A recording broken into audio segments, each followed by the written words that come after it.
Welcome back my dear friends, a very good morning, good afternoon, good evening to all of you, and this is the decision science, data analysis and decision sciences. This is lecture number 23 as you can see on the slide, and this total course on the NPTEL MOOC is for 12 weeks, which is 30 hours, that means 60 lectures, and each week we have 5 lectures, each lecture being for half an hour.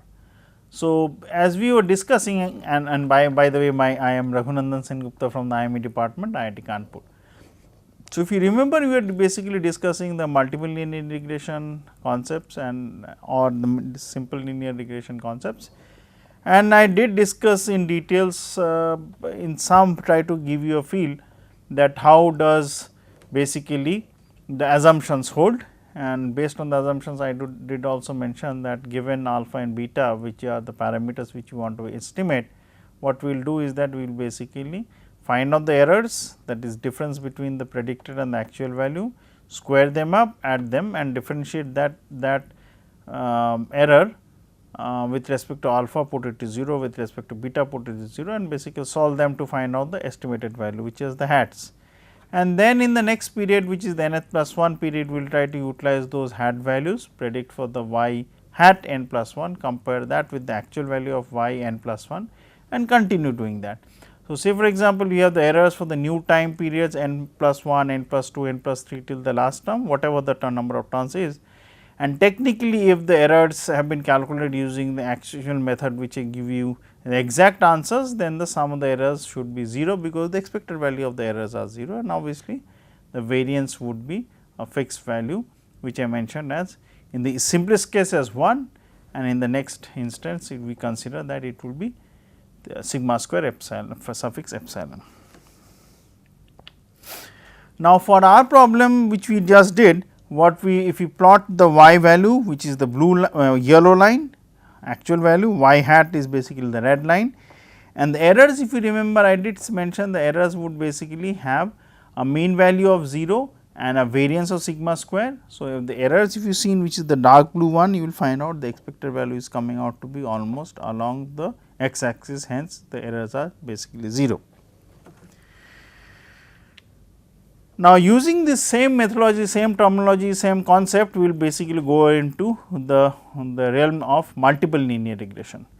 So, using this methodology, we will try to capture the effect of other important independent variables x 1 to x k or x 1 to x p, such that the combined effect which you have from by combining x 1 to x k will give you the best prediction value of y, which is the independent variable. So, let me continue reading it.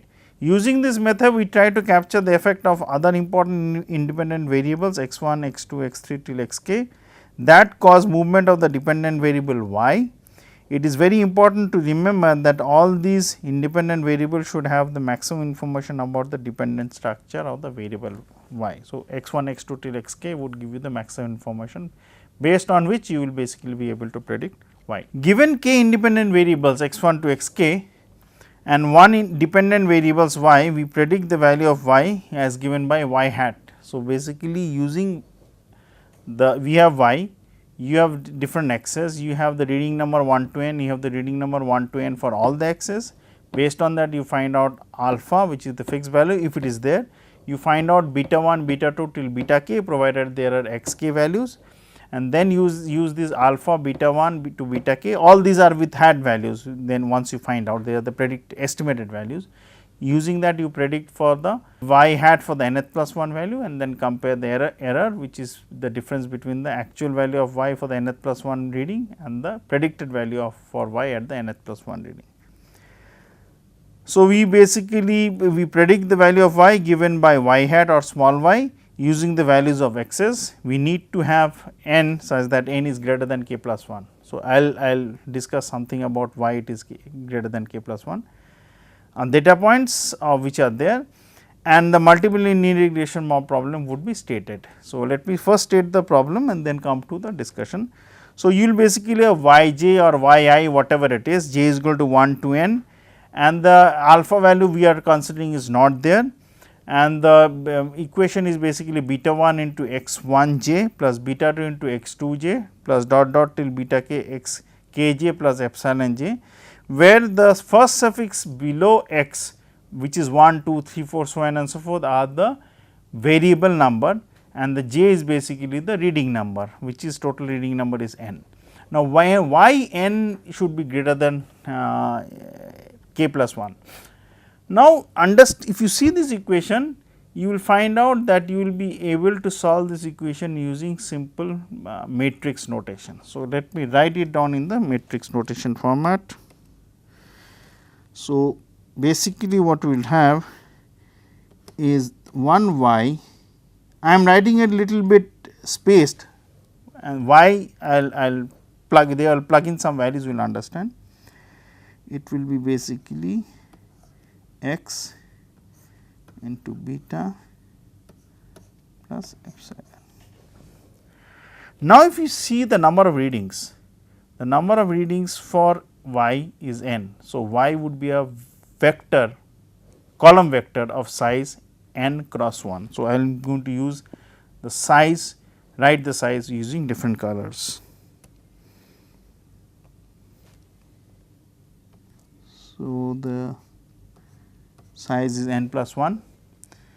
Now, if you see, if you go to the epsilon value, epsilon also has n plus 1 reading. So, obviously, we will write the size of that also. Now, technically, if y is size n plus in n cross 1, epsilon is n cross 1. So, hence the multiplication of x into beta should also be n cross 1. So, if there are k number of x's, so beta would be size k cross 1 and x would be size of n cross k, such that when you multiply n cross k into k cross 1, you will basically get n cross 1. So, what actually the values are, how would they look is this.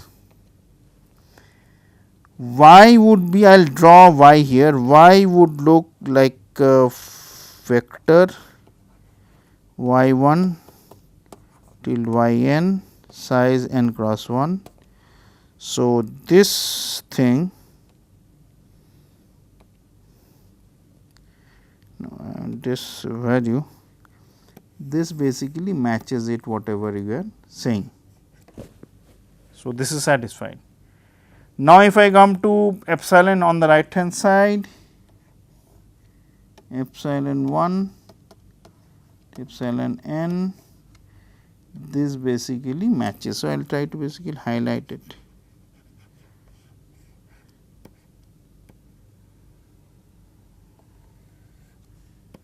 This is what I will do, matches, this one matches. Now, let us go through x and beta. So, let me first, because the space is limited, so I will basically try to erase this.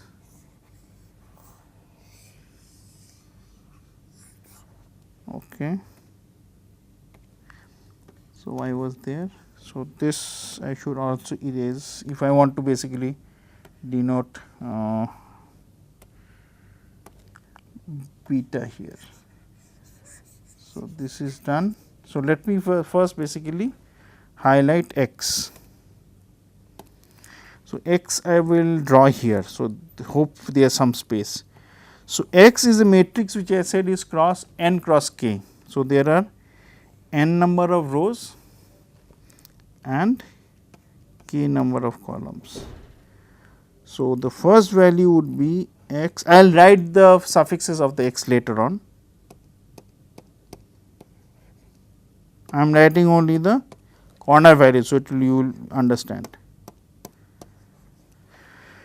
Now, if there are n number of rows, so I will denote the first value as the value for the rows. Just a nomenclature, you could have changed it, how you could have changed it, I will come to that later. So, this is 1 and this is the nth one. The first and the columns are denoted by 1 till 1. This will basically be the 1 into k, this will be n into k. So, if you concentrate on the first cell 1 1, this is the first reading of the first, the last one along the first column, this is the nth reading of the first, the last one on the first row is basically the first reading for the kth, and the last value on the last row or the last column would basically be the nth value for the kth. Now, we could have, so the nomenclature which you may find it a little bit confusing is that why am I mentioning the suffix number as the reading number. We will change it, just give me 1 minute, I will definitely change it. So, we could basically denote it as, so this remains, the equation remains, I will just remove this. So, what I will denote is this beta, this is the transpose. So, beta transpose would be of 1 cross k, and let me check if it is 1 cross k, no, it would not matter. So, I have to basically bring it as, I will bring it the x 1 first in the nomenclature. No, let me check. Okay, I'll do it. So, this is n plus 1, and if I take x in the first place, which is n into k, okay, let us basically denote actual x. So, the nomenclature of the difference is only this. So, if I denote actually x as a matrix of size n cross k. So, in this case actually what I will take is k cross, not k, n cross k, I will use it as k cross n. There I will use as x transpose beta. So, x transpose is a value of n cross k. So, I should be using the blue color for our be n cross k, and this would be k cross 1. So, n cross k into k cross 1 becomes n cross 1. So, only the nomenclature is changed here. So, actually x is a matrix of size k cross n, and when you are trying to find out it, you are basically writing x transpose. Now, if I consider the nomenclature here. So, the first cell I am just going to write in blue color in order to differentiate the first value, the second value, the third value, and the fourth value. So, the first value would basically be x 1 1, which is the first reading first cell. So, there are now n number of columns. So, the last one would basically be k is 1. So, the last one on this, which is the second value, would be 1 comma n, which is the first reading nth reading. So, these are matching. Now, I need to find out this. So, this will be the kth value first reading, and this will be kth value nth reading. So, if I use a highlighter, no, this highlighter is, yes. So, this value is here, which is done. Let me use the orange. This value is done, which is here. Let me use the red one, even though that will make it very difficult to read. This is the value which is here, done,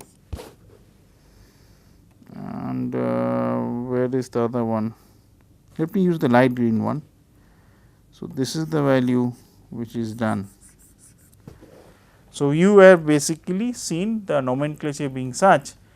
Technically, this is would be giving you much better appeal, where the first element denotes who you are and the second place would basically denote at what standing you are, that means the reading number.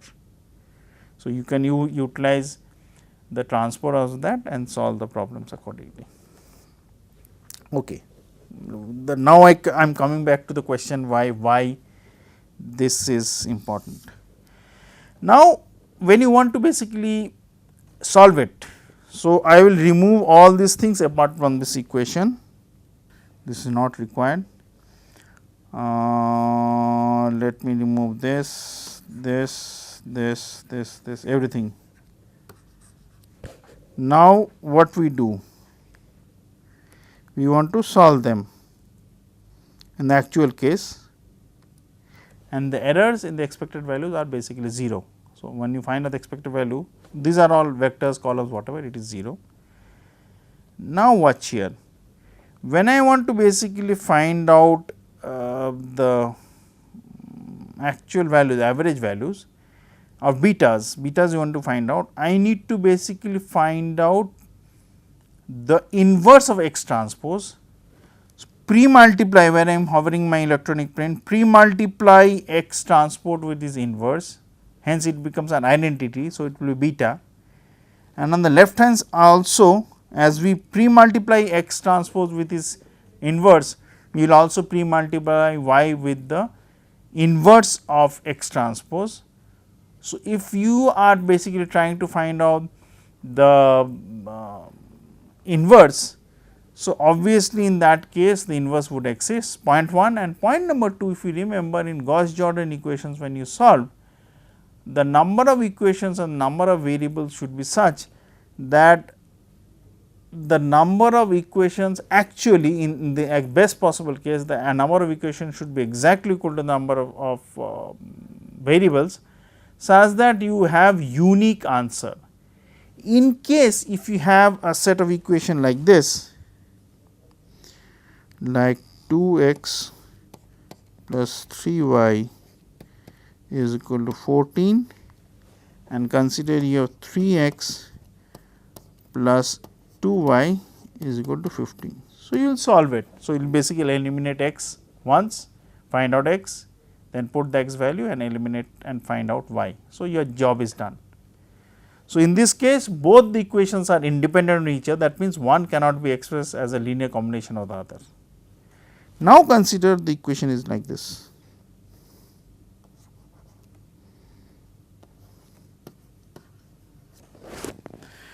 So, if you see the second equation is a multiple of the first, 2 times of that. So, actually solving and finding out unique values for x and y is not possible, which means the number of readings or the variables are such that the number of equations should be greater than equal to the number of equations, or reading number should be more than the variable number, such that you have unique values for that.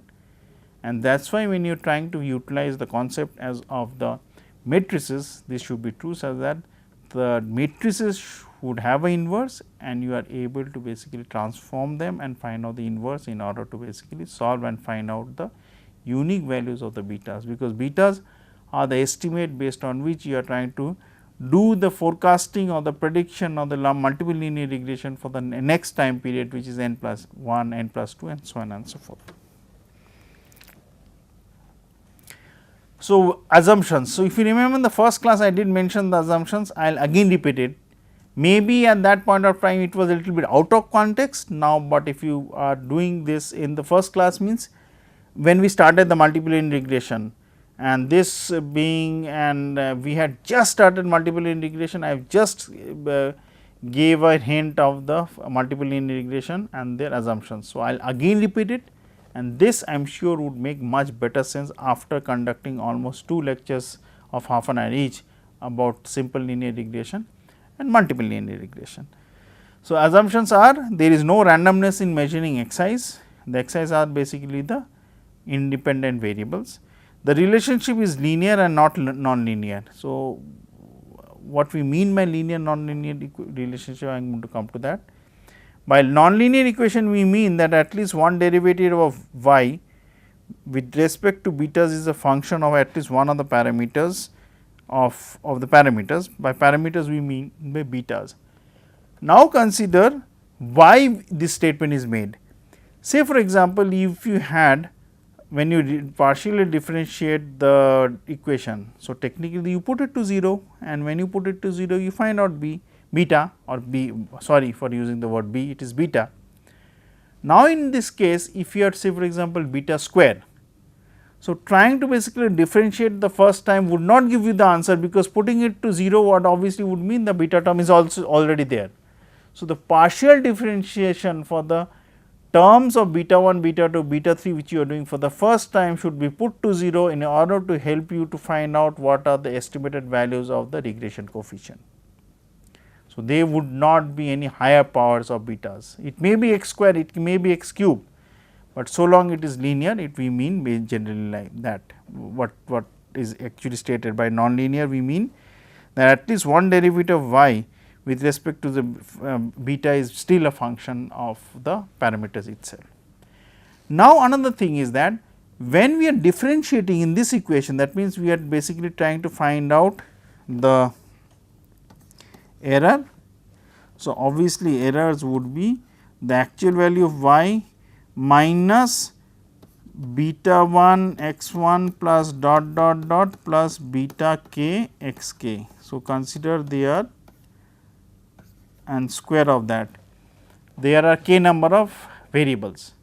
Now, when you partially differentiate with beta 1, you consider beta 2 to beta k are kept fixed, that is why you are partially differentiating, putting it to 0 and finding out beta 1 hat, provided all others are fixed.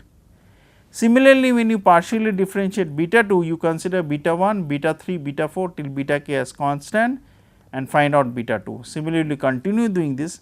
So, the point is, when I mention as beta 1, beta 2, beta 3 are the partial regression coefficients, actually it has that meaning that the others are kept constant, other rate of changes are kept constant, which means that if beta 1 is found out, beta 2 is found out, it gives you the rate of change of y with respect to x 1 or x 2 or x 3, provided others are fixed. That means, if I am trying to find out the rate of change of y with respect to x 1, it will be given by beta 1, provided all the other random variables are kept fixed. So, here is the slide which we had discussed almost two classes back. So, what are the assumptions for the multiple linear regression? The assumptions are almost exactly equal to what we have already discussed in simple linear regression. So, x 1 and x 1 i's and y's are all normally distributed. Point 1. So, obviously, if x's are normally distributed and in the simple linear regression I also said the errors are normally distributed, then y's are also normally distributed. Xi's are all non-stochastic. The error terms has, if you remember, I did mention in a mean value of 0 and a standard deviation as given. So, this is sigma square I is the identity matrix which you have. The rank of x, which is the x matrix, is equal to k. Rank means basically you are able to, using the rank you are able to basically consider all of them are independent. So, the rank is k, that means there are k number of independent variables, or else many of the rows or many of the columns when you write it in a matrix form would be such that the rows and the columns can be expressed as a linear combination of the others. The k value should be greater, the n value should be greater than k, and we are considering k as, if you remember in one of the equation it was written k plus 1. So, in that case we are considering that alpha was not there, in this case alpha would be there, and if there is beta naught, not beta 1, beta naught means that there is no x's, then beta naught would be subsumed as a matrix with a certain, either as a row or a column depending on how your nomenclature for x's are. No dependence between x's, that is the rank of the matrix, is as we have discussed. We will also consider and assume the covariances existing between the errors is 0, covariance existing between the errors and the independent variables is also 0. So, that means the errors between the error relationship between itself and the first term, itself and the second term, everything would basically be 0, that is not affecting each other. Now, if I find out, if I write the equation, so in the first case you would basically have, considering alpha is there, or in many of the books it is written as beta naught. So, y I is equal to alpha plus beta 1 into x 1 I is basically reading number, beta 2 into x 2 I plus dot dot till beta k x k I plus epsilon, and assumptions are the errors have a mean value of 0, which is what we have already discussed, and if you basically plot it, the errors would base mean value be, as if you remember we have done it. The variance of the errors is given as sigma square and identity matrix, but we are considering it as constant, it is not dependent on the reading number. The x's are each distributed with a certain mean and a certain standard deviation and the variance. So, the certain mean is mu x, mu suffix x j, j is equal to 1, 2, 3, 4 till k, and sigma square x suffix j is basically the variances corresponding to the independent variable 1, 2, 3, 4 till k. Now, it also means that, as I mentioned, independence between the in the matrix form, when you write it down between the x's, it means the covariances existing between x 1 and x 2 or x I and x j is always 0, and the covariances between the errors and basically the x's values are also 0. So, these are the last two terms which I mentioned, these are this one. Now, let us try to find out the expected value of the multiple linear regression. So, if you find out the expected value, so obviously on the left hand side we have expected value of y, which is mu suffix y, which is right. Now, what are the terms? Terms are alpha. So, there is a constant term. So, the expected value alpha, done. The second term is beta 1 into x 1. So, beta 1 is a constant, you can take it out, expected value x 1 is mu suffix 1, which is done. I am only talking about suffix 1. Third term is basically beta 2 into x 2. So, hence you find out the expected value, it is beta 2 into x suffix 2 mu 2, which is done, till the second last term, which is beta k into x suffix k. So, that will be beta k will be constant. So, hence you find out the expected value of x k, which is mu suffix k, done, and obviously the last term, which is epsilon, the mean value is 0. So, it will be 0. Now, come to the variance. Now, if you concentrate on the variance considering the assumptions, the variance of y will denote by sigma square suffix y, which is as written. Now, let us consider on the variances and the covariance of each and every term. Technically, the variance and the covariance would be very small in number, because the variance of alpha is 0, because it is a constant. So, this is gone, which is not there. Now, from the second term to the last term, the variances would be as follows, and mark it very carefully. The variance of the second term will be beta 1 square into sigma 1 suffix 1, which is right. Third term is basically third term in that equation, which will be the second term here, because the first term has already gone. So, the third term would be in that equation, which is the second term here, would be beta 2 square into sigma square suffix 2, till the second last term would be beta k square into sigma square suffix k, and the last term would be the error of the variance of the error, which is sigma square epsilon I. Okay. Now, the question is that what happens to the covariances?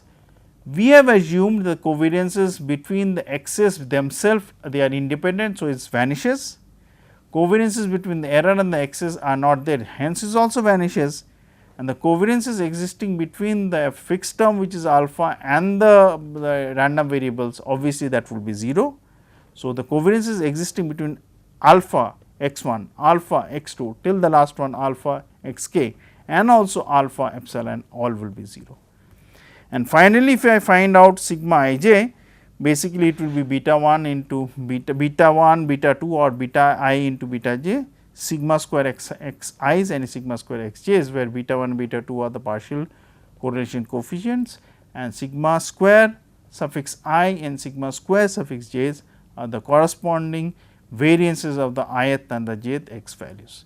So, with this I will end this lecture and continue more discussion about the multiple linear regression, and the forecasting methods which we or the things which we have the smoothing techniques later on in the later classes. Have a nice day and thank you very much for your attention.